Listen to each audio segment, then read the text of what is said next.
রাজামশাই রাজ দরবারে আসছেন, সবাই হুঁশিয়ার, সাবধান।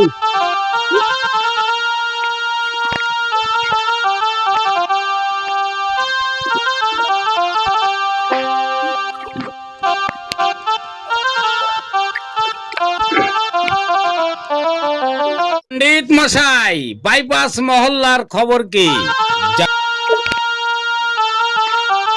রাজামশাই, আমাদের চারিদিক থেকে বিবাদ, অন্ধকার নেমে আসছে, আমি দেখতে পাচ্ছি স্পষ্ট। সেনাপতি, সেনাপতি, আজ্ঞে মহারাজ। বাইপাস মহল্লার যুদ্ধ সংবাদ কি? আমরা ব্যর্থ মহারাজ। খামোশ সেনাপতি।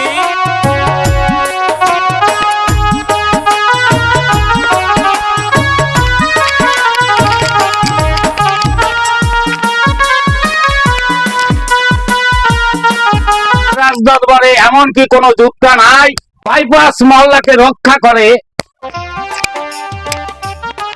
বড়দা, বড়দা, বড়দা, বড়দা, আমি শুনতে পেলাম চারিদিকে অন্ধকার হয়ে আসছে, তাই আমার ভাইয়ের বিপদে ভাই বসে থাকতে পারো না, আমি ছুটতে যাচ্ছি বড়দা। বলছিস নরেশ, তুই ছুটতে যাচ্ছিস? তুই তো আমার ছোট ভাই। না না, তুই তো আমার রক্তের ছোট ভাই। ওরা 5টা মহল্লা চলে গেল, আমার ছোট ভাই। বড়দা, বড়দা, আমাকে মানা করবেন না। না, আমার রক্ত, তুই আমার সব ছোট ছোট ভাই।